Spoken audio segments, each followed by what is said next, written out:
Soda તો તમે બહુ બધી ટાઈપની અને બહુ અલગ અલગ વેરાયટીની અને બહુ અલગ અલગ ટેસ્ટની પીધી હશે, પણ આજે આપણે બનાવીશું પલ્સ ચોકલેટમાંથી અને ફુદીના ફ્લેવરની એકદમ ટેસ્ટી અને એકદમ ખાટી મીઠી. આ સોડાનો સ્વાદ એકદમ ટેસ્ટી અને એકદમ ખાટો મીઠો લાગે છે, એટલે આ તમને બધાને ભાવશે. પણ બસ ફુદીનાના પાંદડા તોડી અને તેમાંથી તમે એક પલ્પ તૈયાર કરી લો અને પલ્સ ચોકલેટનો ક્રશ કરીને એક બાઉલમાં ભરી લો.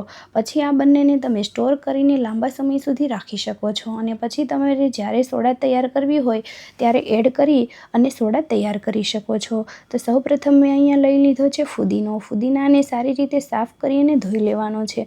પછી આપણે તેને કોરો કરીને મિક્સર જારમાં એડ કરી દઈશું. અને અહીંયા મેં ફુદીનાનું પ્રમાણ થોડું જાજુ લીધું છે.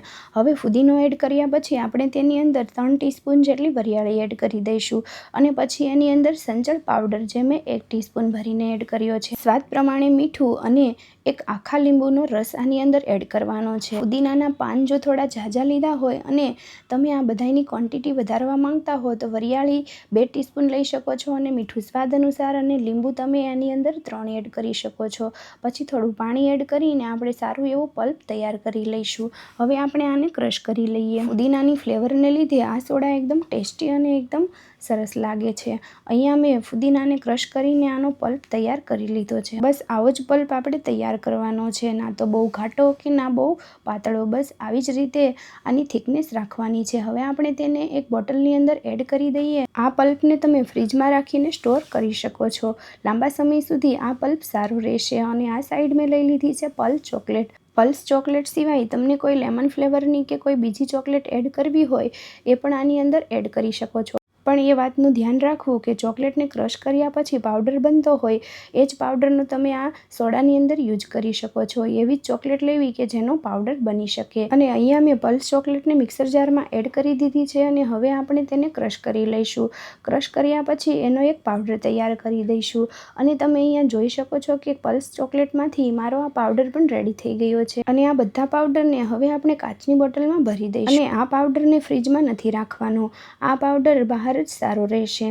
અને મેં બધો જ પાવડર આવી રીતે ચમચીની મદદથી બોટલની અંદર ભરી દીધો છે. અને હવે આને તમે સ્ટોર કરીને રાખી શકો છો.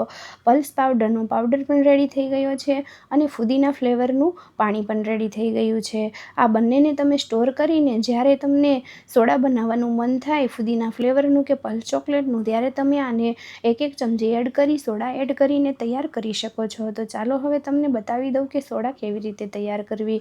તો સૌપ્રથમ મેં અહીંયા 2 ગ્લાસ લઈ લીધા છે. એની અંદર લીંબુની સ્લાઈસ એડ કરી દઈએ અને પછી એની અંદર એડ કરી દઈશું ફુદીનાનો પલ્પ. બંને ગ્લાસમાં 1-1 ચમચી આપણે ફુદીનાનો પલ્પ એડ કરી દઈશું. અને પછી એની અંદર એડ કરવાનું છે જે આપણે તૈયાર કરીને પલ્સ ચોકલેટનો પાવડર રેડી કર્યો છે તે બંને ગ્લાસમાં 1-1 ચમચી એડ કરી દઈશું. અને પછી એની અંદર એડ કરવાના છે ફુદીનાના પાન. અને એ પછી આપણે એને ઠંડુ બનાવવાનું છે. એ માટે લઈ લઈશું બરફના ટુકડા. બંને ગ્લાસમાં સેમ જ વસ્તુ મેં એડ કરી દીધી છે. અને બધી સામગ્રી અને મસાલા એડ કર્યા પછી હવે આપણે તેની અંદર સાદી સોડા એડ કરી દઈશું અને આ પૂરા ગ્લાસને ભરી લેવાનો છે.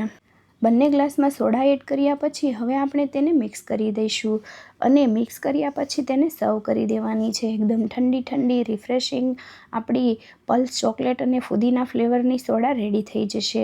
અને આ સોડા પીવામાં બહુ જ ટેસ્ટી અને બહુ જ સ્વાદિષ્ટ લાગે છે.